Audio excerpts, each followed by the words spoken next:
दुरूद शरीफ पढ़ लें।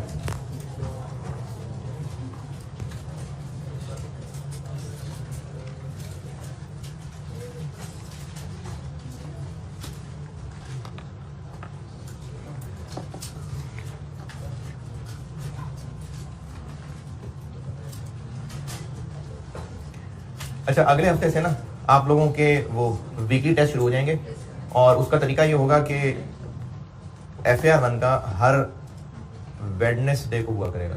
हाँ, और उसकी टाइमिंग रूम वो अवेलेबल हुआ करेगा। वो आप ना ये जब कॉलेज में एंटर होते हैं ना, कॉलेज में एंटर हुए हैं तो सामने शीशे का वो दरवाजा है, वहाँ TA डिपार्टमेंट है, वहाँ से टाइम शाइम डिटेल वहाँ से पूछ लीजिएगा। हाँ हाँ जी, वहाँ से डिटेल पूछ लीजिएगा।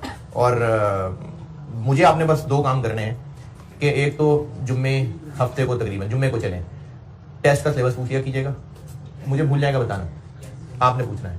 ऑनलाइन वालों के लिए उनके ग्रुप में ना उस वीक का टेस्ट का सिलेबस मैसेज भी हो जाया करेगा ऑनलाइन वालों के लिए। और अगर नहीं भी तो मैं इनको बता रहा हूँ तो आपको भी पता लग ही रहा होगा। तो एक तो ये आपने करना है कि आप हर जुम्मे को मुझसे सिलेबस पूछ लिया कीजिएगा, मैं आपको बता दूंगा। अभी के लिए ये जो अभी तक बेसिक पढ़ा था सारा ये, यानी ट्रायल से इनकम स्टेटमेंट, बैलेंस शीट बनाना, लेजर, जर्नल एंट्रीज, ये चीज़ें। और दूसरा काम ये करेंगे कि मुझे कंफर्म नहीं है कि इन्होंने टाइम वापसी का क्या रखा है, लेकिन मेरा ख्याल है कि शायद 1 वीक रखा हुआ है, मेरा ख्याल है।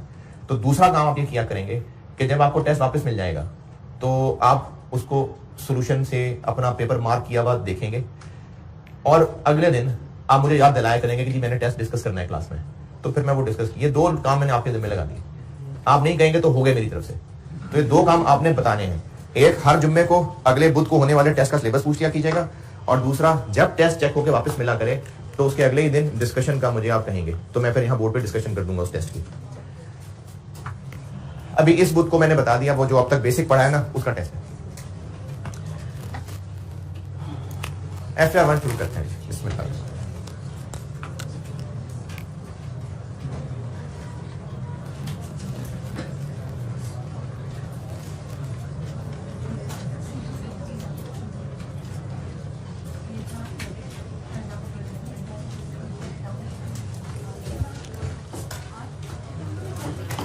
IAS 16 property plant and equipment. ये IS क्या भला है और ये प्रॉपर्टी प्लांट इक्विपमेंट ये समझाता हूं।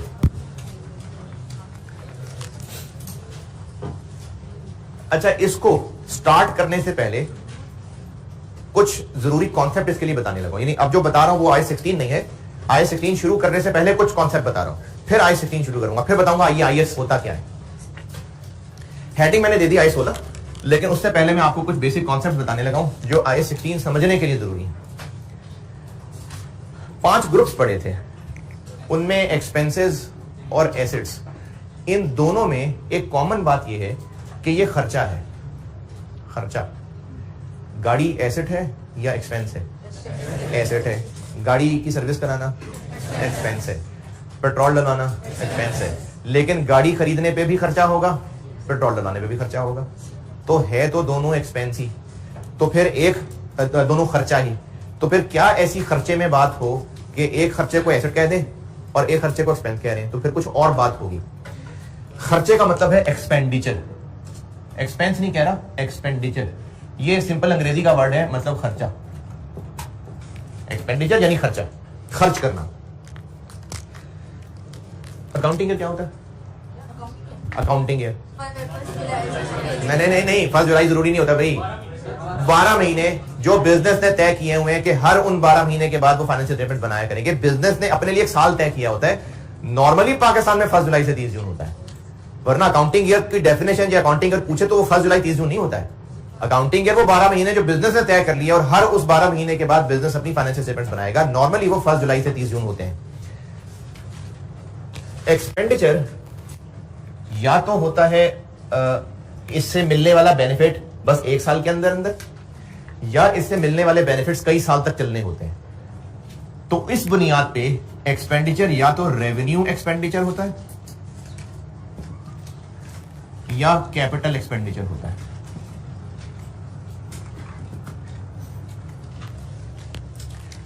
वो खर्चा जिससे मिलने वाले बेनिफिट्स खर्चे के 1 साल के अंदर अंदर ही मिल जाएंगे, वो खर्चा जिससे मिलने वाले बेनिफिट्स बस 1 साल के अंदर अंदर ही मिल जाएंगे, वो रेवेन्यू एक्सपेंडिचर है। और वो खर्चा जिसके बेनिफिट्स 1 साल से ज्यादा ईयर्स तक चलते हैं, वो कैपिटल एक्सपेंडिचर होता है।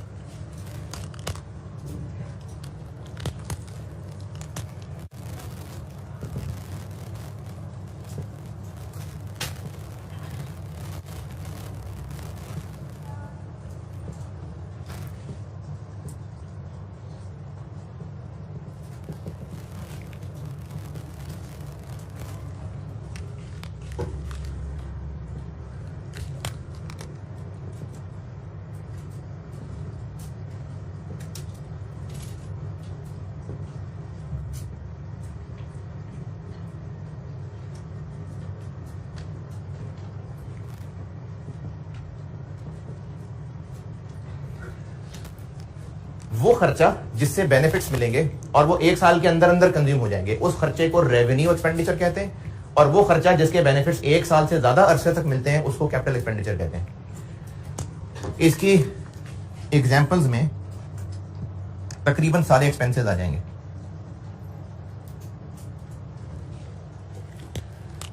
गाड़ी में पेट्रोल डलवाया है, कितने अरसे तक बेनिफिट मिलेगा?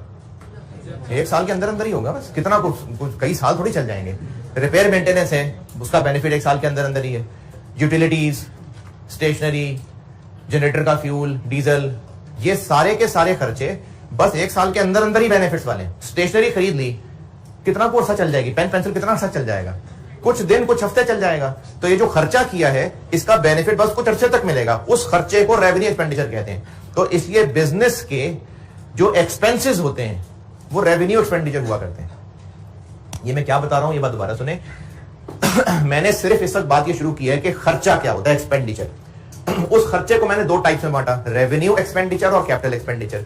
वो खर्चा जिससे मिलने वाले बेनिफिट्स बस कुछ ही अरसा मिलते हैं, ज्यादा देर नहीं चलता है, वो उसको रेवेन्यू एक्सपेंडिचर कहते हैं। जैसे बिजनेस के सारे एक्सपेंसेस खर्चे ही होते हैं ना, कि नहीं? खर्च करना, सैलरीज खर्चा है, बिजली का बिल खर्चा है, रिपेयर मेंटेनेंस खर्चा है, तो एक्सपेंसेस खर्चे ही होते हैं। वो खर्चा जब बिजनेस खर्चे करता क्यों है? बस खुशी मजे के लिए। ये हम इंडिविजुअल्स हैं जो खुशी मजा, ये हम इंडिविजुअल्स की फीलिंग्स हैं। बिजनेस की जिंदगी का मकसद क्या है? प्रॉफिट कमाना। तो बिजनेस खर्चे ही तब करता है जब उनको को बेनिफिट लेना होता है। तो वो खर्चा जिनसे मिलने वाला बेनिफिट बस कुछ अरसे के अंदर अंदर मिल जाएगा, उस खर्चे को रेवेन्यू एक्सपेंडिचर कहते हैं। और वो खर्चा जिसका बेनिफिट कई साल तक चलेगा, उसको कैपिटल एक्सपेंडिचर कहते हैं। मैंने फिर मिसाल ये दी कि बिजनेस के जितने भी आपने आज तक एक्सपेंसेस पढ़े थे, जो भी नाम ले मैं आपको वो समझा देता हूं, कोई भी नाम एक्सपेंसेस में से। रेंट खर्चा किया, खर्च किया, कितने से बेनिफिट मिलेगा? 1 महीना बस, तो रेवेन्यू एक्सपेंडिचर है। और कोई मिसाल?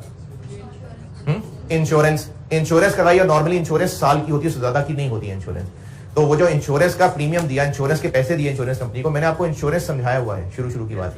तो वो जो इंश्योरेंस कंपनी को फीस दी, कितने अरसे का बेनिफिट है? बस 1 साल, रेवेन्यू एक्सपेंडिचर है। सैलरी, एम्प्लॉय को सैलरी क्यों दी है? उससे काम सर्विस लिया ना, कितने अरसे का? 1 महीना। तो बिजनेसेस जितने भी खर्चे कर रहे हैं और उनका बेनिफिट बस 1 साल के अंदर अंदर मिल जाता है, उन खर्चों को रेवेन्यू एक्सपेंडिचर कहते हैं। और इनकी एग्जांपल्स में तकरीबन सारे एक्सपेंसेस ही कवर हो जाते हैं। और कुछ करंट एसेट्स भी इसकी मिसालों में आएंगे, जिनमें से मैंने आपको अभी कोई भी खास ज्यादा समझाया नहीं हुआ है। एक तो बिल्कुल ही नहीं समझाया हुआ, सिर्फ लिखवाया हुआ है, और एक बस बिल्कुल थोड़ा सा समझाया था, बिल्कुल थोड़ा सा।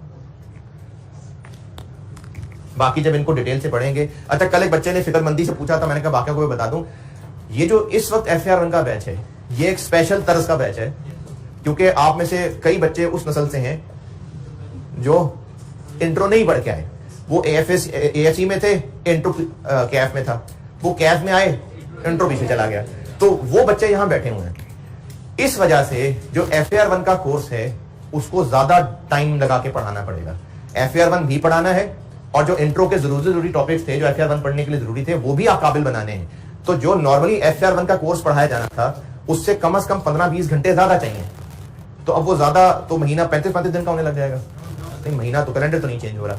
तो फिर एक्स्ट्रा क्लासेस हाँ हमें करनी पड़ेगी। बच्चे की फिक्र ये थी कि क्या जिन बच्चों ने इंट्रो नहीं पढ़ी हुई, उनकी वजह से FAR1 का कोर्स कंप्रोमाइज हो जाएगा? नहीं, कंप्रोमाइज नहीं होगा, टाइम बढ़ जाएगा।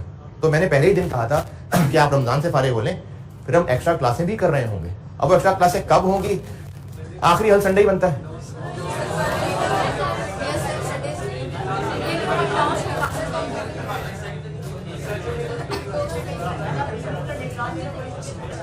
अच्छा, मैं ना पूछ नहीं रहा, मैं आपको बता रहा हूं, या तो एक्स्ट्रा क्लासेस ले लें या कोर्स कम पढ़ लेते हैं। कोर्स कम पढ़ लें, चलो कोर्स कम पढ़ लेना, बाकी का आगे। तो मैंने इन्फॉर्म बस आपको किया है कि मजबूरी है, एक्स्ट्रा क्लासेस करनी पड़ेंगी, और इस दफा तो वैसी क्लासेस कम इसलिए होती हैं क्योंकि 2 ईदों वाला सेशन है, तो एक्स्ट्रा क्लासेस करनी है। मेरी भी भरपूर कोशिश होती है कि आखिर में बर्डन कम डल रहा हो, इसलिए शुरू में अभी मई के महीने में हम ज्यादा से ज्यादा एक्स्ट्रा क्लासें करें। अब उसका जो भी टाइम तय होगा वो परफेक्टली सबके लिए अच्छा नहीं हो सकता। ये नहीं हो सकता कि हर एक उसमें खुश हो जाए, नहीं हो सकता। तो उसमें तो एक पॉसिबिलिटी संडे की है, हो सकता है दिन में कहीं उसका एक्स्ट्रा टाइम निकाल लें, हो सकता है शाम का कोई टाइम निकाल लें, वीक में ही हो सकता है कोई 1-2 दिन हम एक्स्ट्रा रखें और कहीं शाम में, क्योंकि मेरी क्लासेस 2:30 बजे खत्म हो जाती है, उसके बाद मैं फारिग हूँ, हो सकता है मैं उसके बाद कोई टाइम रख लूँ। रखेंगे टाइम एग्री करके, लेकिन ये नहीं पॉसिबल है कि 100% लोग एग्री हो जाएंगे, नहीं, ये हो ही नहीं सकता। दुनिया में किसी बात पे लोग 100% एग्री नहीं होते। तो बता सिर्फ इसलिए रहा हूं कि जिस बच्चे को ये फिक्र हो कि अब इंट्रो भी साथ पढ़ाई जा रही है तो क्या कोर्स कॉम्प्रोमाइज होगा? नहीं, कोर्स कॉम्प्रोमाइज नहीं होगा, क्लासेस ज्यादा लगेंगे। रेवेन्यू एक्सपेंडिचर, वो खर्चा जिससे मिलने वाला बेनिफिट बस 1 साल के अंदर अंदर ही बेनिफिट दे जाएगा, वो रेवेन्यू एक्सपेंडिचर है, जिसकी मिसालों में एक्सपेंसेस तकरीबन सारे इसी में फॉल करेंगे। ये नहीं समझाया क्या होता है। इन्वेंट्री, बिजनेस ने गुड्स खरीदी, खर्चा हुआ, कितना अर्सा उसका बेनिफिट, अच्छा बेनिफिट मिलेगा कैसे? जब बेच देंगे। तो कितने को अर्से बाद बेच देंगे? साल, 1.5 साल, 2 साल बाद बेचेंगे? नहीं। तो इसलिए इन्वेंट्री भी रेवेन्यू एक्सपेंडिचर ही है। कैपिटल एक्सपेंडिचर की मिसालें अब तक जितनी अकाउंटिंग पढ़ी क्या क्या लगती हैं? जो नॉन करंट एसेट्स की मिसालें थी ना, वो असल में इसकी मिसालें थी। मैं नाम 2-4 लिख देता हूं। Building, plant and machinery, equipment, ये मैंने आपको जो एसेट्स की लिस्ट लिखवाई थी ना शुरू में, ये मैंने वही नाम लिखे। इन अदर वर्ड्स, ये मैं ब्रैकेट में लिख देता हूं, नॉन करंट एसेट्स जो होते हैं ना, वो इसकी मिसाल होते हैं। P&M, प्लांट एंड मशीनरी, मैंने प्लांट एंड मशीनरी लिखा है। तो वो खर्चा जिसका बेनिफिट मल्टीपल ईयर्स तक मिलेगा, वो कैपिटल एक्सपेंडिचर होता है।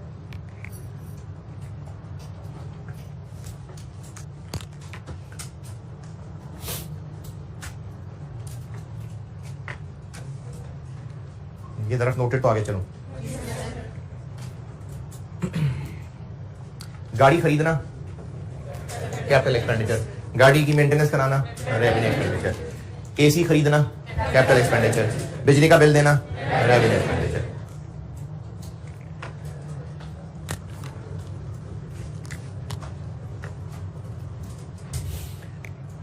कैपिटल एक्सपेंडिचर में मेनली नॉन करंट एसेट्स आ गए। बस ये दरख्त मैंने यहीं छोड़ दिया, अब एक और दरख्त बताता हूं।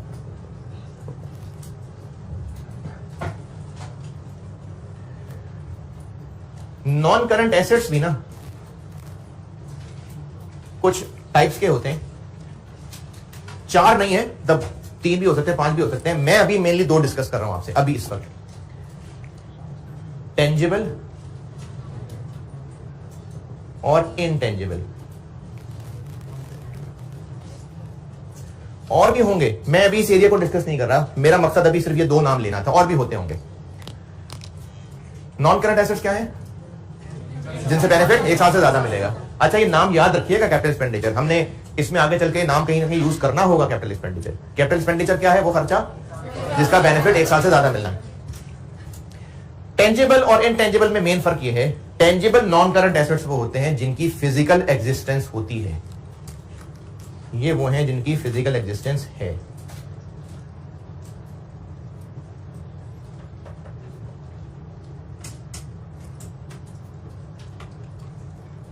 जैसे ये सारी फिजिकली एग्जिस्ट करते हैं ना, ये फिजिकल एग्जिस्टेंस, फिजिकल सब्सटेंस है इनका, एग्जिस्टेंस कह लें, सब्सटेंस कह लें।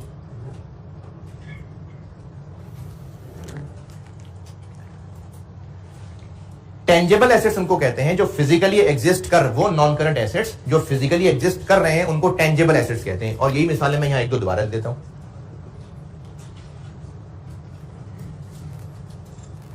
प्लांट एंड मशीनरी, बिल्डिंग, ये टेंजिबल एसेट्स होते हैं। वो नॉन करंट एसेट्स जिनकी फिजिकल एग्जिस्टेंस नहीं होती, ये आपके FR1 के सिलेबस में नहीं है, लेकिन चूंकि 1-2 मिसालें नाम लूंगा जो आपको पता है, इसलिए नाम ले देता हूं। सॉफ्टवेयर फिजिकली एग्जिस्ट करता है? नहीं, ये तो कंप्यूटर का एक प्रोग्राम है। तो सॉफ्टवेयर है नॉन करंट एसेट, लेकिन वो फिजिकली एग्जिस्ट नहीं करता, तो वो टेंजेबल नहीं, वो इनटेंजेबल एसेट होता है। एसेट्स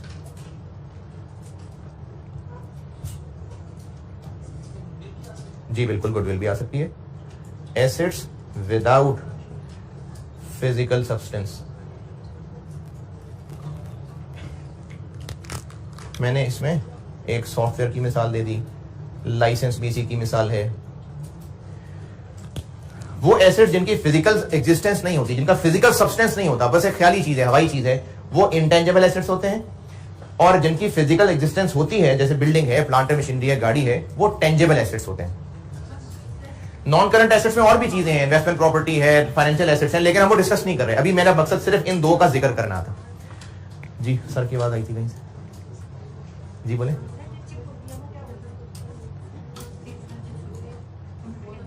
वो तो उस कंप्यूटर का हिस्सा है ना, उस कंप्यूटर का जो भी हार्डवेयर सब चीज है वो सब उसका हिस्सा है। चिप तो चलो कंपोनेंट हो गया ना, कंप्यूटर के हिस्से है ना सारे, तो कंप्यूटर ये है इधर। जी लाइसेंस की फिजिकल एग्जिस्टेंस नहीं होती। अच्छा, ये इनटेंजिबल एसेट्स आप लोग पढ़ेंगे FR 2 में, तो इससे रिलेटेड जितने भी सवाल आएंगे वो अभी आप उनको डिले करें, वो FR 2 में जाके होगा। एक लाइसेंस आ सकता है, मैंने मिसाल लिखी दी, लाइसेंस, इसकी तो फिजिकल एग्जिस्टेंस होती है नहीं, लाइसेंस की फिजिकल एग्जिस्टेंस नहीं होती है। वो जो आपको ड्राइविंग लाइसेंस मिला है, वो जो कार्ड नजर आ रहा है, वो जबानी किसी को आप साबित नहीं कर सकते थे, इसलिए कागज पे लिख दिया, वरना लाइसेंस इजाजत है। लाइसेंस बेसिकली इजाजत होती है, वो कागज नहीं है। लाइसेंस लाइसेंस एक इजाजत है, वो कागज गुम जाएगा, नया कागज मिल जाएगा। तो लाइसेंस इजाजत को कहते हैं। वो कागज तो सिर्फ इसलिए है ताकि आप दूसरों को लाइसेंस दिखा के यकीन आए कि हाँ इनको लाइसेंस मिला हुआ है, अदरवाइज लाइसेंस एक इजाजत होती है, तो उसकी फिजिकल एग्जिस्टेंस नहीं होती है। इन दोनों दरख्तों से रिलेटेड और कोई सवाल है? क्या चीज? वो मैंने कहा ना, यहां पर और चीजें भी हैं, कुछ फाइनेंशियल एसेट्स होते हैं, वो उसमें होता है। वैसे तो वो नॉन करंट नहीं होता है, लेकिन अगर एज एसेट भी बात करें तो वो टेंजिबल इंटेंजिबल में नहीं आ रहा होता, वो फाइनेंशियल एसेट से एक अलग चीज है।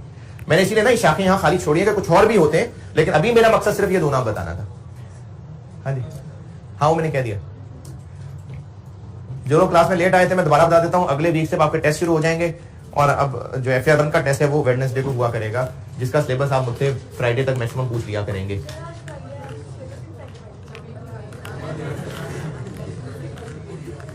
चले, मैंने नहीं बताया होगा, यकीनन मैंने बताया ही नहीं होगा, और या बताते हुए मैंने म्यूट कर लिया होगा। अभी जो अगले वीक में वेडनेसडे है, उसमें टेस्ट का सिलेबस है जो इससे पहले अब तक पढ़ा था। बेसिक अकाउंटिंग सारी, double entry, trial, income statement, balance sheet, वो सारे सबको बता दिया मैंने।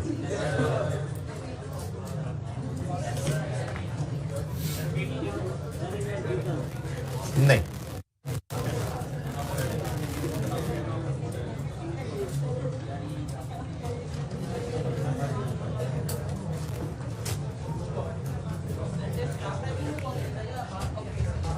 आप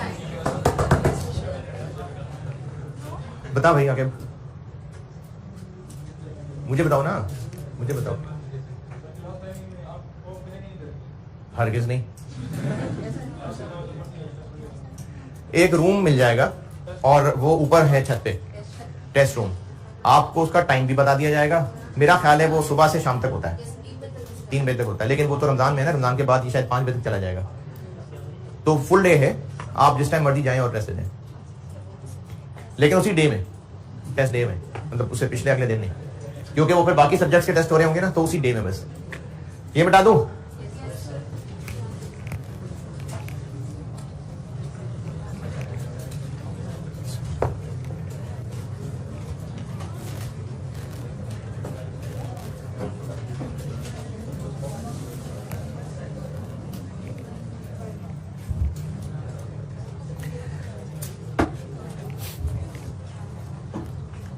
अच्छा, मैंने पहले दिन आपको जब स्टडी मटेरियल बताया था तो वो भूल भाल जाती हैं बातें, मैं मेन बात दोबारा बता देता हूँ।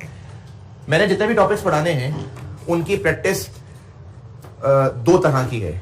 एक जो मैं खुद सवाल बना के छोटे छोटे कॉन्सेप्ट्स के साथ करवा रहा हुआ करूंगा, और दूसरा पास्ट एग्जाम्स के पेपर्स। जो आपको हार्ड फॉर्म में चीज अवेलेबल होनी चाहिए वो पास्ट पेपर्स हैं।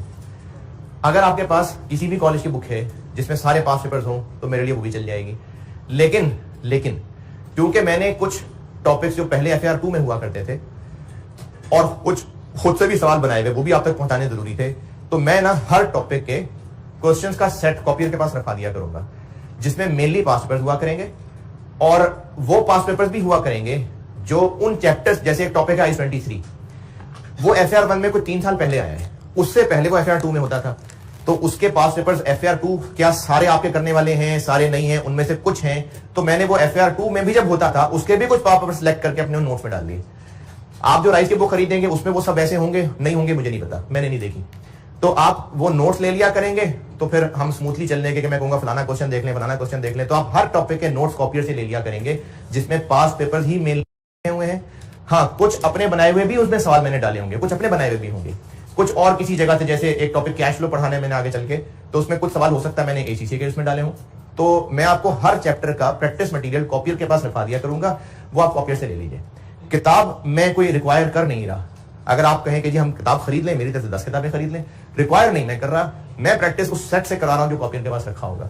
तो I-16 का कॉपियर के पास मैंने सेट रखवा दिया है, रात को मैंने उसको व्हाट्सएप कर दिया था, उसमें प्रिंट शीट मुझे लगता है निकाल लिए होंगे, तो वो आप लोगों को कॉपियर से ले लीजिएगा, है जी। हाँ, I-16 का ठीक है, हर टॉपिक में इसी तरह से मैं उसका सेट शुरू में प्लेस कर दिया करूंगा कॉपियर के पास, जिसमें स्प्रिंग 22 तक के, जैसे इसका जो स्प्रिंग 22 में सवाल था वो मैंने खुद ही सॉल्व करके वो भी इसमें डाल दिया, तो स्प्रिंग 22 तक के सवाल शब्द डाल के वो मैं उस सेट में रख दिया करूंगा। तो I-16 का सेट मैंने रखवा दिया है और ऑनलाइन वालों के लिए मैं आपके कोर्स में वो प्लेस कर दिया करूंगा। आपको सॉफ्ट कॉपी चाहिए तो आप सॉफ्ट कॉपी ले लें, मैंने क्लास के पहले दिन कहा था, शायद दोबारा कह देता हूं, आप अगर डॉक्यूमेंट शेयरिंग चाहें तो बॉयज में से कोई इनिशिएट कर ले, वो एक व्हाट्सएप ग्रुप बना ले, मुझे उसमें ऐड कर ले, एक गर्ल्स में से कोई इनिशिएट कर ले, गर्ल्स का व्हाट्सएप ग्रुप बना ले, मुझे उसमें ऐड कर ले, मैं दोनों ग्रुप में डॉक्यूमेंट रख दिया करूंगा, जो कॉपी के पास रखाऊंगा वो आपके पास सॉफ्ट भी रख दिया करूंगा, ठीक है। और प्रैक्टिस मटेरियल से रिलेटेड कोई सवाल जी, जो आपको मैं सब लेक्चर में नोट्स लिखवा रहा हूं वो मेरे लिए तो काफी है। आपको अगर पढ़ने का शौक हो, आप रीडिंग करना चाहें, अच्छी बात है, रीडिंग करनी अच्छी बात होती है, तो ICAP की बुक अच्छी लिखी हुई, आप ICAP की बुक पढ़ लीजिएगा, ICAP की बुक सॉफ्ट में डाउनलोड हो जाएगी तो पढ़ लीजिएगा वहां से। अच्छा, इसके अलावा प्रैक्टिस मटेरियल में हुआ करेगा ICAP की से MCQs, बहुत मटेरियल है और वो काफी और अच्छा इसलिए आता है कि ICAP उसमें से भी एग्जाम में सवाल पूछता रहा है, तो हर चैप्टर में किसी में 30, किसी में 40, किसी में 50 MCQs भी हैं, तो उसका हम ये किया करेंगे कि जैसे जैसे चैप्टर खत्म होता जाएगा उसके फिर ICAP की बुक से जो है वो मैं एक्सट्रैक्ट करके वो भी कॉपियर के पास रखवा दिया करूंगा, और जो आपने व्हाट्सएप ग्रुप बनाया होगा मैं उसमें सॉफ्ट भी शेयर कर दूंगा अगर आपने वो सॉफ्ट रखने हो तो, और ऑनलाइन वालों के लिए उनके कोर्स में रख दिया करूंगा। तो जब हम चैप्टर खत्म कर लिया करें तो वैसे तो 1-2 दिन का टाइम दूंगा कि आप पहले MCQs को ट्राई करें, क्योंकि वो खुद ही करने वाली चीज है। उसके बाद फिर मैं यहाँ बोर्ड पे, ये प्रोजेक्टर पे वो सामने MCQs खोल लिया करूंगा, फिर वो एक एक करके हम डिस्कस कर लिया करेंगे। तो चैप्टर की प्रैक्टिस, कुछ होंगे मेरे बनाए हुए छोटे छोटे सवाल जो मैं कॉन्सेप्ट के साथ साथ करवा रहा हूँ, और खासतौर पर इसमें तो मैं बहुत सारे करवाऊंगा खुद ही बना बना के, इसमें काफी सारे खुद बना बना के करवा रहा हूँ। उसी में गरम गरम ताजा ताजा सवाल होंगे, वो मैं वहीं किसी से कैलकुलेटर पकड़ के सवाल बना दूंगा, वो आप लोग कर रहे होंगे, वो प्रैक्टिस हो गई। उसके अलावा जो पास्ट एग्जाम के क्वेश्चन की प्रैक्टिस है वो मैंने बता दिया कि कॉपी के पास सेट रखवा दिया करूंगा। और तीसरी चीज MCQs, जो चैप्टर खत्म होके ICAP की बुक वाले MCQs हम डिस्कस किया करेंगे, और ये बहुत है। इसके अलावा अगर किसी ने कोई और अपने तौर पे कोई बुक खरीदनी है पढ़ने के लिए, आप जितना मर्जी खरीदते पढ़ते रहिए, मैं उतना चीजें बता रहा होता हूँ, पढ़ा रहा होता हूँ जो मुझे लगता है कि डुएबल है। वरना ये भी एक हल मेरे पास हो सकता था कि मैं आपको एक और किताब बताऊं जिसमें हर चैप्टर के 80-80 सवाल हो, तो उसका नुकसान ये होगा कि आपने वो सब सामान तो इकट्ठा कर लेना है, होने किसी से नहीं है, और फिर अगस्त में आप पे अजीब प्रेशर बना होगा कि मैं इतने सारे सवाल कर सकता था, नहीं किए, मुझे पास होने का हक नहीं, मुझे जीने का हक नहीं, आप बहुत डिप्रेशन में चले जाएंगे। तो मैं सवाल बस उतने ही रखता हूँ स्टूडेंट के सामने जितने वो कर भी ले, और जितने मैं करा दूंगा ना आपसे उतने भी नहीं रिवाइज होने अगस्त के अंदर, वो भी नहीं होने रिवाइज। तो इसलिए तसल्ली से जितना लेक्चर नोट लिखवा रहा हूँ वो काफी है, उससे हो जाएगा इंशाल्लाह, काम चल जाएगा। लेकिन कुछ चीजें जरूर हैं जो मैं ICAP की बुक से आपको याद करने को कहूंगा, वो मैं आपको साथ साथ बताऊंगा, वो ICAP की बुक से याद भी करनी होंगी, बहुत ज्यादा नहीं होंगी, कुछ हैं। तो उसके लिए फिर मैं ICAP की बुक के आपको पेज नंबर भी बता दिया करूंगा, और वो आपने चूंकि सॉफ्ट कॉपी डाउनलोड की ही होगी तो वो आप फिर वहां से करेंगे। और सवाल मटेरियल से रिलेटेड जी? पास पेपर क्या? जी जी जी, जो पास पेपर का सेट दूंगा, क्वेश्चन सोल्यूशन दोनों होंगे उसके अंदर, दोनों ही सॉल्व।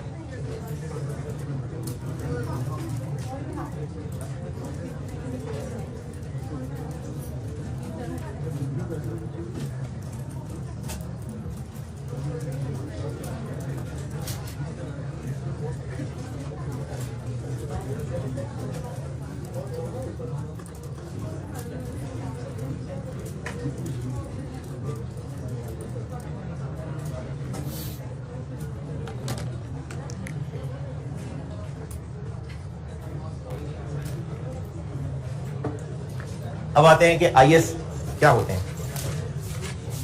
ये जो अकाउंटिंग एक सब्जेक्ट है कि बिजनेस की ट्रांजैक्शंस को रिकॉर्ड कैसे करना है और फाइनेंशियल स्टेटमेंट्स कैसे बनानी है, ये हैं तो बड़े बूढ़ों की प्रैक्टिसेस। जिसने भी कहीं ये याद किया होगा, फिर उसके कुछ 2-4 सियाने लोग बैठे होंगे, उन्होंने कुछ रूल बनाए होंगे, जिन्हें कहा डेबिट कर लेते हैं, क्रेडिट कर लेते हैं।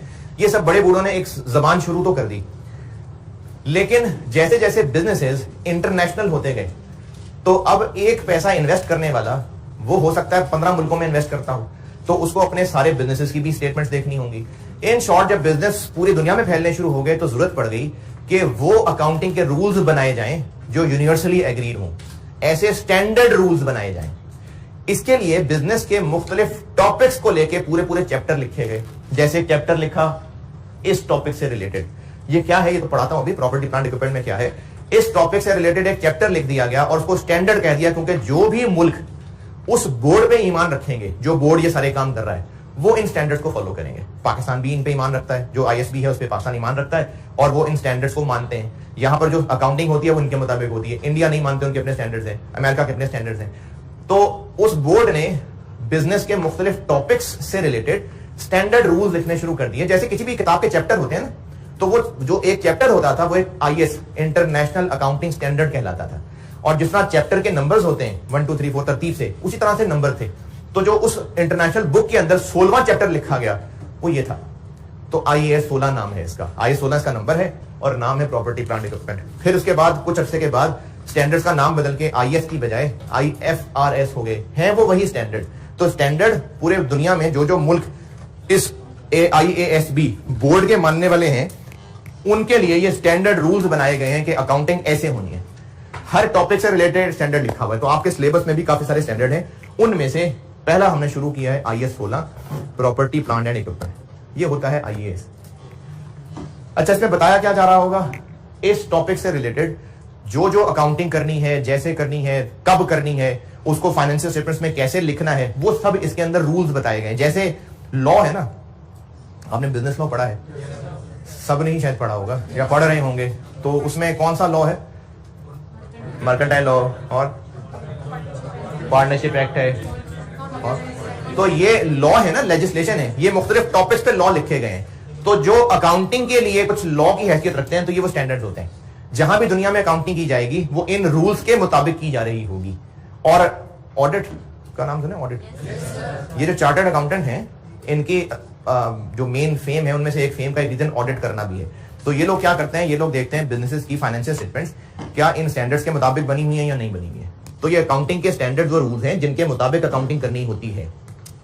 आईएएस 16 शुरू करते हैं कि ये क्या है।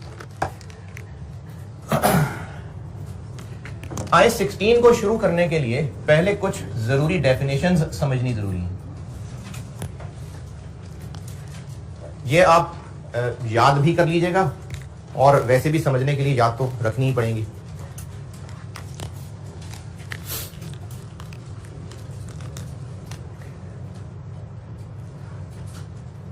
पहले कुछ डेफिनेशंस बता रहा हूं, जिनमें से एक है प्रॉपर्टी प्लांट एंड इक्विपमेंट।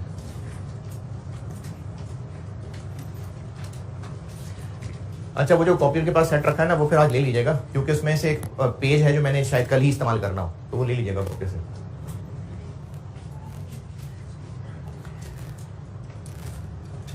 और ये इतना बड़ा नाम है प्रॉपर्टी प्लांट इक्विपमेंट, तो अब हम इसको प्यार से ना पीपीई कहा करेंगे।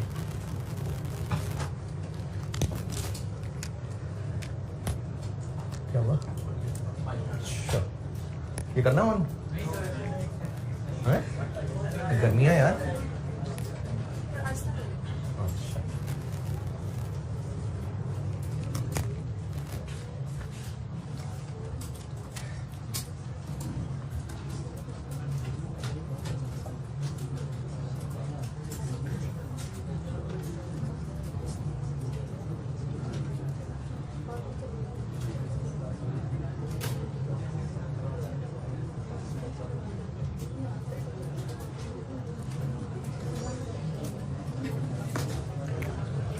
अच्छा, अच्छा जी, प्रॉपर्टी प्लांट इक्विपमेंट होते हैं टेंजिबल आइटम्स। टेंजिबल, अभी जो बताया था टेंजिबल, तो property plant equipment tangible items हैं।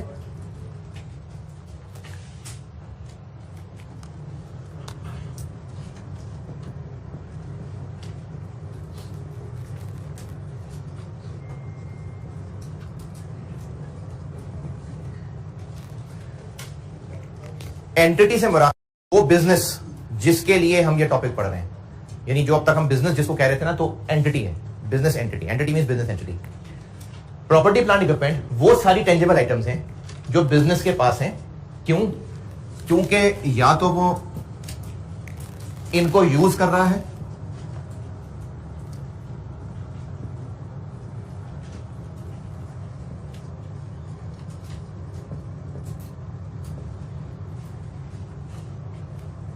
अरे एक मिनट ये लाइन नहीं लिखा।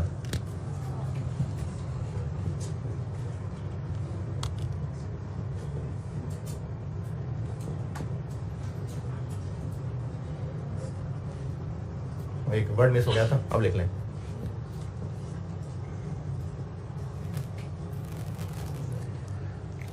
प्रॉपर्टी प्लांट इक्विपमेंट में वो सब आइटम्स कवर्ड हैं जो बिजनेस के पास हैं। क्यों? क्योंकि वो इनको या तो यूज कर रहा है प्रोडक्शन करने के लिए या फिर सप्लाई करने के लिए। किस चीज की? गुड्स और सर्विसेज की। जैसे एक बिजनेस है, वो गुड्स बनाकर बेचता है, तो गुड्स बनाने के लिए बहुत सारी मशीनरीज चाहिए होती होंगी, तो उन मशीनरीज को बिजनेस क्यों इस्तेमाल कर रहा है? गुड्स प्रोड्यूस करने के लिए। एक बिजनेस के पास ट्रक्स हैं गुड्स डिलीवर करने के लिए, तो क्यों उन ट्रक्स को बिजनेस इस्तेमाल कर रहा है? गुड्स सप्लाई करनी है। तो बिजनेस के वो एसेट्स जो बिजनेस उनको यूज कर रहा है प्रोडक्शन करने के लिए या सप्लाई करने के लिए गुड्स एंड सर्विसेज, या फिर बिजनेस इनको दूसरों को किराए पे दिया करता है। जैसे एक बिजनेस है, उसके बहुत सारी बिल्डिंग्स हैं और उसने वो बिल्डिंग्स लोगों को किराए पे दी होती हैं। या एक बिजनेस है, रेंटा कार का बिजनेस करता है, गाड़ियां किराए पे देता है, बसेस किराए पे देता है। तो वो गाड़ियां उसके पास क्यों हैं? क्योंकि वो दूसरों को किराए पे देता है। या फिर ये मैंने लिखा है फॉर रेंटल टू अदर्स, या फिर वो बिजनेस उनको खुद यूज कर रहा है।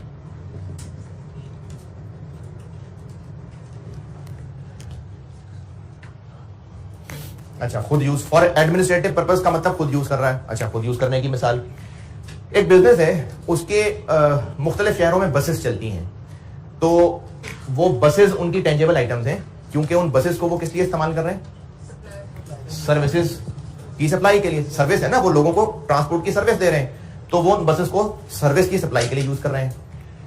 उस बिजनेस का कोई एक ऑफिस भी तो होगा जहां पर वो सारी मैनेजमेंट टीम बैठती होगी, अकाउंट्स वाले, एचआर वाले सब बैठते होंगे। तो वो जहां होंगे वहां बिल्डिंग भी होगी, फर्नीचर होगा, कंप्यूटर होंगे, तो वो उन बिल्डिंग, उस फर्नीचर, उस कंप्यूटर से क्या फायदे ले रहे हैं? खुद यूज कर रहे हैं ना। तो ये मतलब है फॉर एडमिनिस्ट्रेटिव पर्पसेस, कि वो बिजनेस एक्टिविटीज के लिए यूज हो रहे हैं। तो बिजनेस के वो सारे टेंजिबल आइटम्स जो बिजनेस के पास हैं, क्योंकि या तो वो उनको गुड्स की प्रोडक्शन या सप्लाई में यूज करता है, या फिर अपने एडमिनिस्ट्रेटिव कामों के लिए यूज करता है, या फिर वो दूसरों को किराए पे दे रहा होता है। ये तीन हो गए इनके इस्तेमाल। और उर्दू वाला, are expected to be used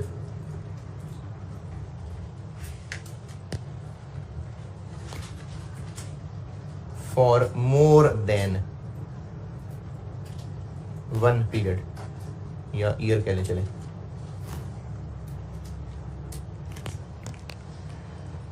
property plant equipment वो टेंजिबल आइटम्स हैं जो बिजनेस के पास हैं। क्यों? क्योंकि उनसे वो बेनिफिट्स ले रहा है। बेनिफिट्स कैसे ले रहा है? या तो उनसे गुड सर्विसेज बना रहा होगा, सप्लाई कर रहा होगा, या दूसरों को किराए पे दे रहा होगा, या फिर खुद यूज कर रहा होगा, और 1 साल से ज्यादा इस्तेमाल करेगा।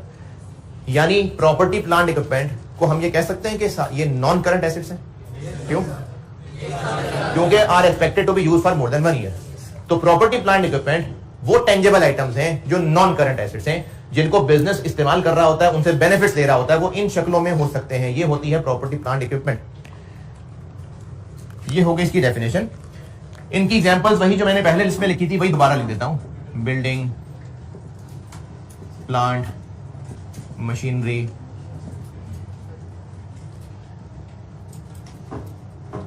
व्हीकल्स, कंप्यूटर्स, लैंड, इक्विपमेंट, ये सब एग्जाम्पल्स हैं। अच्छा, इसका मतलब हुआ कि बिजनेस के पास एक गाड़ी, एक कंप्यूटर, एक फर्नीचर होगा। तो फिर ये ना पूरी क्लासेस हैं। फर्नीचर, ये सब कहलाती हैं प्रॉपर्टी प्लांट इक्विपमेंट की क्लासेस, ग्रुप्स। ये प्रॉपर्टी प्लांट इक्विपमेंट की क्लासेस हैं। और ये मैंने जो लिस्ट लिखी है ये एग्जाम्पल्स हैं। यानी ये आईएएस ने ये नहीं कहा कि बस सिर्फ यही नाम हो सकते हैं, ये तो एग्जाम्पल्स हैं। ये क्लासेस कहलाती हैं। जैसे अगर एक बिजनेस चेयर्स, टेबल्स, कबर्ड्स ये सब खरीदता होगा तो इन सब के लिए अपनी बुक्स में अकाउंट क्या यूज करता होगा? फर्नीचर। अब उन्होंने क्लास बना दी। अब इससे रिलेटेड जितनी भी चीजें होंगी उनके लिए ये अकाउंट इस्तेमाल हो रहा होगा। बिजनेस जितनी भी तरह की गाड़ियां खरीदता होगा उसके लिए हर गाड़ी का अकाउंट अलग अलग बनाने की बजाय बस व्हीकल का अकाउंट बना लेते होंगे। जितनी भी मशीन खरीदता होगा हर एक का अकाउंट अलग बनाने के लिए बस मशीनरी का वर्ड यूज कर लेते होंगे। तो ये कहलाती हैं क्लासेस। और अदर वर्ड्स जो आप लोग अपनी बुक्स में, आपकी अपनी बुक्स नहीं, यानी स्टूडेंट पढ़ते हुए और बिजनेसेस भी इनकी रिकॉर्डिंग करने के लिए जो अकाउंट के नाम इस्तेमाल कर रहे होते हैं वो ये क्लासेस होती हैं। तो पीपीई की ये एग्जांपल्स हैं। ये पीपीई की क्लासेस की एग्जांपल्स हैं। अब ये सारे नाम आप और करके देख लीजिए, ये सब इसी के अंदर फॉल कर रहे हैं। जैसे एक बिजनेस की फैक्ट्री बिल्डिंग है, टेंजिबल है। क्यों? प्रोडक्शन के लिए इस्तेमाल कर रहे हैं और 1 साल से ज्यादा यूज होगा, तो ये उसका पीपीई है। प्लांट एंड मशीनरी है, प्रोडक्शन के लिए यूज कर रहे हैं, टेंजिबल है, 1 साल से ज्यादा फायदा देगा। व्हीकल्स हैं, कंप्यूटर्स हैं, फर्नीचर हैं, इक्विपमेंट हैं, अपने ऑफिस के लिए इस्तेमाल कर रहे हैं, दूसरों को किराए पे भी दिए हो सकते हैं, टेंजिबल है और 1 साल से ज्यादा।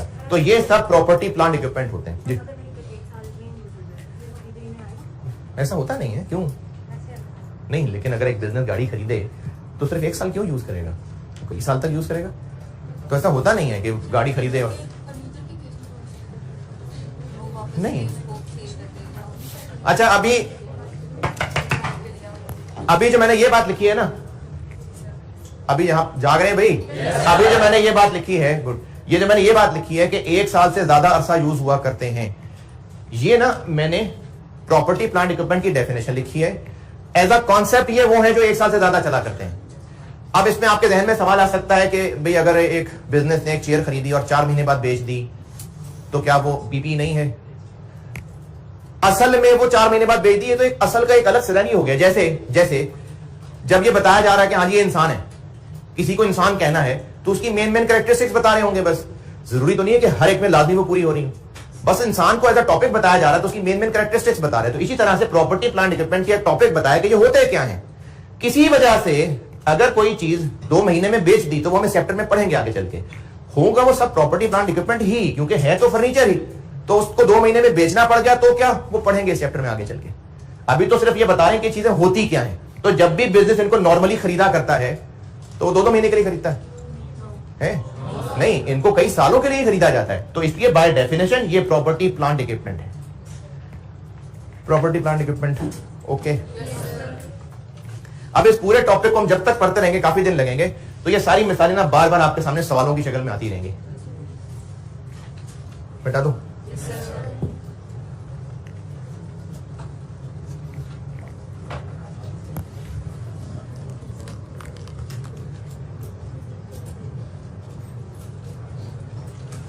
यूजफुल लाइफ, ये मैं भी डेफिनेशन चला रहा हूं। यूजफुल लाइफ,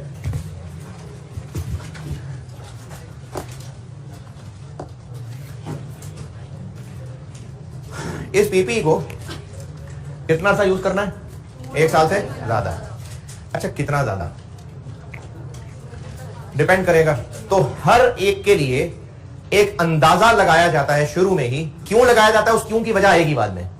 ये अंदाजा क्यों लगाना है, उस क्यों की वजह बाद में आएगी। अभी सिर्फ क्यों के बगैर हर एसेट के बारे में जो ये है, अच्छा अब हम I16 पढ़ रहे हैं, तुम सारी बातें इसकी कर रहे हैं, इन्वेंट्री की बात नहीं कर रहे, हम डेटर की बात नहीं कर रहे, हम सारा कुछ इनके लिए डिस्कस कर रहे हैं। तो इनके लिए एक अंदाजा लगाया जाता है, क्यों का जवाब नहीं दे रहा अभी, अंदाजा लगाया जाता है कि इनको हम 1 साल से ज्यादा यूज करेंगे तो कितना अरसा यूज करेंगे। उस अंदाजे को यूजफुल लाइफ कहते हैं। ये जो कितना अरसा है, ये 2 तरह से हो सकता है।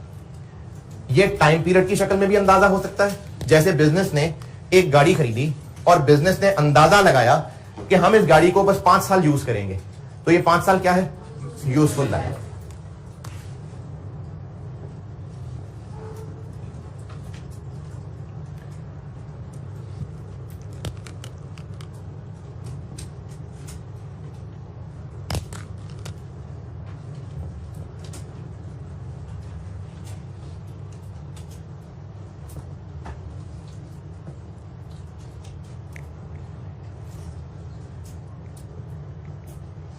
एक्सपेक्टेड, वही जो कह रहा हूं, अंदाजा।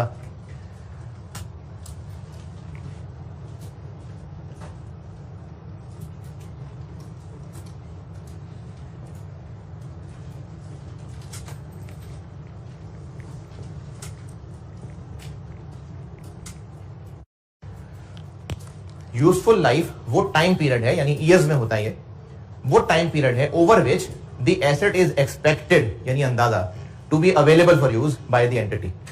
यानी ये वो अंदाजन टाइम है, एंटिटी कौन, बिजनेस, ये वो अंदाजन टाइम है जो बिजनेस सोचेगा कि इतने अरसे तक तो ये हमारे पास होगा। इसको इस एसेट की यूजफुल लाइफ कहते हैं। और अगर ये अंदाजा टाइम में नहीं है तो यूजेज की शक्ल में भी लगाया जा सकता है। जैसे एक मशीन है, जैसे फोटोकॉपी मशीन है, फोटोकॉपी मशीन, जिसने फोटोकॉपी मशीन खरीदी होगी उसने इसको सोचते हुए जो अंदाजा लगाया होगा, वो अंदाजा ये भी हो सकता है कि इसको हम 8 साल यूज करेंगे, और वो अंदाजा ये भी हो सकता है कि इसे हमको 10 लाख कॉपीज तो कर लेंगे। तो ये जो 10 लाख कॉपीज हैं, ये भी यूजफुल लाइफ है। क्योंकि अगर वो फोटोकॉपी शॉप होगी कहीं उर्दू बाजार में या किसी बोर्ड के दफ्तर के करीब, तो वहां कॉपीज बहुत ज्यादा होती होंगी। किसी और मोहल्ले में होंगी, वहां पर कॉपीज कम होती होंगी। तो फोटोकॉपी मशीन जरूरी है कि वो 8-10 साल चलेगी? नहीं, कॉपीज जल्दी जल्दी हो जाएंगी तो जल्दी खत्म हो जाएंगी। तो ऐसे एसेट्स जिनका अंदाजा टाइम पीरियड की बजाय उनके यूजेज के मुताबिक लगाया जा रहा है, उनकी यूजफुल लाइफ ये नहीं है, उनकी यूजफुल लाइफ है ये नंबर ऑफ प्रोडक्शन यूनिट्स और other similar units, for example hours, kilometer, expected to be obtained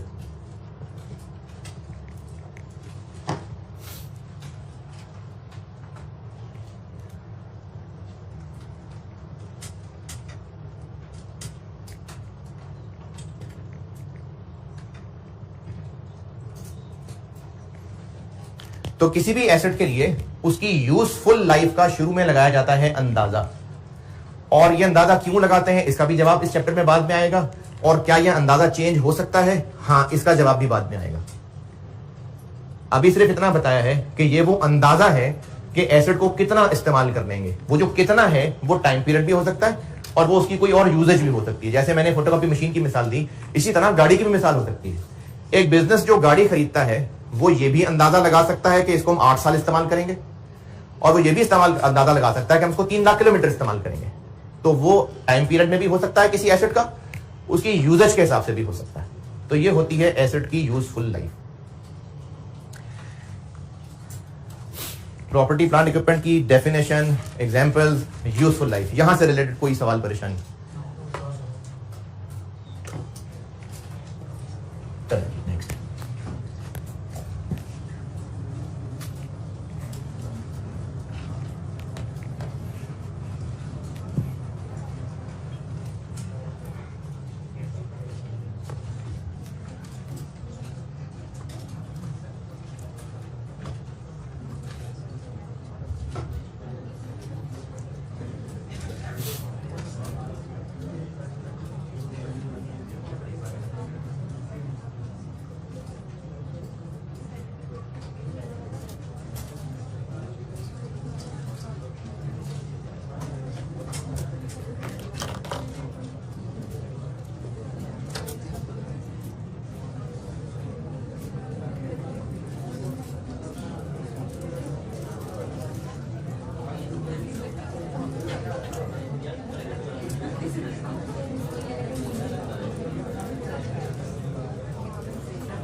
business ने अंदाजा लगाया कि जो हमने गाड़ी खरीदी है हम उसको 4 साल इस्तेमाल करेंगे, तो इधर 4 साल खत्म होंगे और उधर गाड़ी टूट के गिर जाएगी, बिल्कुल बेकार, वहीं जैम हो जाएगी। इधर 4 साल पूरे और बस गाड़ी जैम होगी। नहीं, बिजनेस अगर इस एसेट को 4 साल इस्तेमाल करना चाहता है तो 4 साल बाद उसको तबाह नहीं कर देगा। क्या करे उसका? बेच दे। अच्छा, 4 साल बाद जितने का एक्चुअली बेचेगा उसका क्या करना है ये भी इस चैप्टर में आगे आ रहा है। अभी शुरू में लगाया जाता है अंदाजा कि कितने का बिक जाएगा।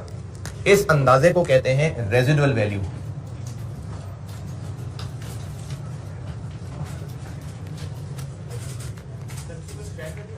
स्क्रैप तो खैर जरा थोड़ा घटिया वर्ड है कि बिल्कुल ही कूड़ कबाड़ जब हो जाएगा तो उसको स्क्रैप वैल्यू कहते हैं। रेजिडुअल वैल्यू जो है ना वो ये है कि हमने एसेट को जब इस्तेमाल करना छोड़ देना है फिर कितने का बेचेंगे, तो वो स्टिल अच्छी हालत में भी बिक सकता है।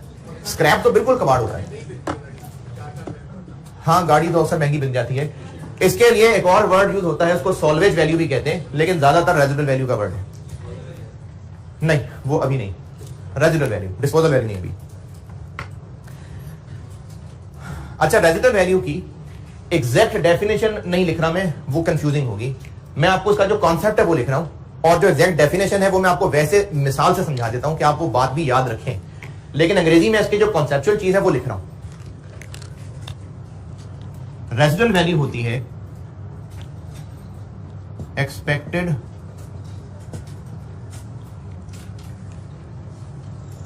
अच्छा, एसेट की यूजफुल लाइफ के बाद उसको हम बेच देंगे ना, तो अंदाजा है कि ये कितने का बिक जाएगा, अंदाजा है, तो expected sale value, disposal value भी कह सकते हैं, लेकिन इसमें जरूरी चीज आगे लिख रहा हूं, नेट ऑफ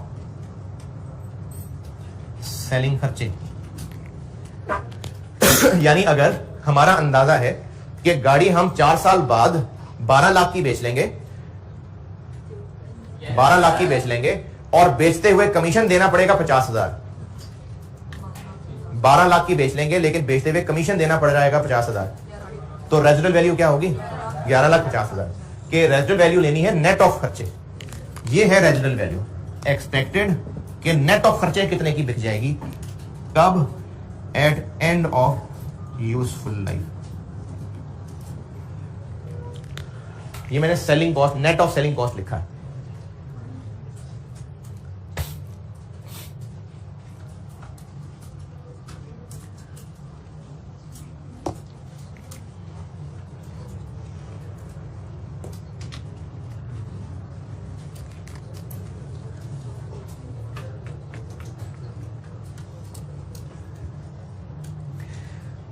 अच्छा, इसकी जो एग्जैक्ट डेफिनेशन आईएएस में लिखी हुई है वो मैं आपको वैसे मिसाल से समझा देता हूं। एक्सपेक्टेड यानी अंदाजा, तो ये अंदाजा लगाना कैसे है? ये अंदाजा फ्यूचर को सोच के नहीं लगाना, यानी रेजिडुअल वैल्यू का अंदाजा फ्यूचर को सोच के नहीं लगता कि 6 साल बाद मार्केट के क्या हालात होंगे, महंगाई कितनी हो गई होगी, ये इस हिसाब से नहीं लगता। अंदाजा कैसे लगता है मैं आपको एक एग्जांपल से बताता हूं। वो हौसला करें यार, नेट प्रेजेंट वैल्यू इतने बड़े बड़े अल्फाज आपने पढ़ी है अकाउंटिंग वैल्यू है नहीं है, क्यूएम में पढ़ी रेजिडुअल वैल्यू? अच्छा अच्छा अच्छा।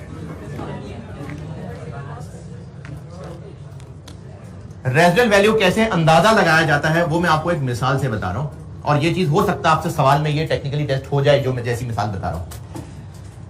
हमने एक मशीन खरीदी, और ये मशीन खरीदी हमने आज 2022 में। मशीन को हमने खरीदा, जो हमें खर्चा पड़ा, इसकी कॉस्ट मतलब जो हमें खर्चा पड़ा वो 5 मिलियन पड़ा। अच्छा, मुझे लगता है कि आपने क्यूएम में चीज ये तमीज सीख ली हुई है, वैसे बता देता हूं कि जो है ना 100, 1000, लाख, करोड़, ये उर्दू की चीजें हैं। जो हम न्यूमेरिक सिस्टम पढ़ रहे होते हैं उसमें लाख और करोड़ नहीं होता है, मिलियन, बिलियन इस तरह से होता है। तो आपको सवाल भी फिगर्स में जो लिखी मिलेंगी वो कॉमास 3-3 डिजिट के बाद लगा मिलेगा। यानी अगर आपको वैसे उर्दू में बोला जाए तो 12,50,000 है, लेकिन ये असल में 1.25 मिलियन है। 1000, मिलियन, फिर 3 जीरो, बिलियन, फिर ट्रिलियन। तो लिखने में नंबरिंग 1000 सेपरेटर कॉमा चल रहा होता है। तो मैं आपको कभी मिलियन की फिगर बोल रहा हूं तो उससे मुराद ये 6 डिजिट्स की बात हो रही है। ये पता है सबको? हमने इसको 10 साल यूज करना है, ये हमारा अंदाजा है कि 10 साल यूज करेंगे। 2 फिगर्स बता रहा हूं। एक फिगर है कि आफ्टर 10 साल इसकी एक्सपेक्टेड वैल्यू, ये इसी मशीन की, हम जब इसको 10 साल चलाकर बेच लेंगे तो वो होगी 1.5 मिलियन। एक ये फिगर है, और एक फिगर ये बता रहा हूं कि आज ही यानी 2022 में ही 10 साल चली हुई मशीन तकरीबन इससे मिलती जुलती, ये तो हमने अभी खरीदी है ना नई 5 मिलियन की, आज ही यानी 2022 में ही 10 साल यूज्ड मशीन इससे तकरीबन मिलती जुलती वो मार्केट में अभी को 7 लाख की बिक रही है। फिर दोबारा सुने, एक मशीन हमने अभी खरीदी है 5 मिलियन की और इरादा है 10 साल यूज करने का। अब रेजिडुअल वैल्यू क्या चीज है? कितने का बिकेगा? कॉन्सेप्चुअली एंड पे कितने का बिकेगा? लेकिन टेक्निकली यह अंदाजा कैसे लगाया जाता है? 2 फिगर्स बताइए आपको। एक फ्यूचर की फिगर अंदाजा कि जब 10 साल बाद का सोचें तब के क्या हालात होंगे, महंगाई क्या हो गई होगी, इतने का बिकेगा। और एक फिगर क्या बताई है कि ये मशीन आज कितने की बिक रही है। हमने इसको 10 साल यूज करना है और जितनी को हालत में खराब करके यूज करना है, तकरीबन वैसी सी 10 साल चली हुई मशीन आज कितने की बिक रही है। एक ये फिगर है। इस मशीन की रेजिडुअल वैल्यू ये ली जाएगी, ये नहीं। इस मशीन की रेजिडुअल वैल्यू इसको लिया जाएगा, इसको नहीं।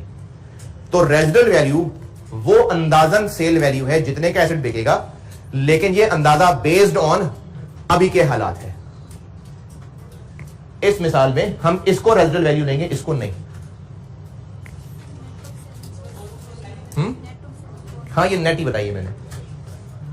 हाँ जी, नहीं, लोअर हायर कुछ नहीं। तो रेजिडुअल वैल्यू है अंदाजन एंड पे बिकेगा कितने का, और ये अंदाजा लगना कैसे है आज के हालात के सामने रखते हुए।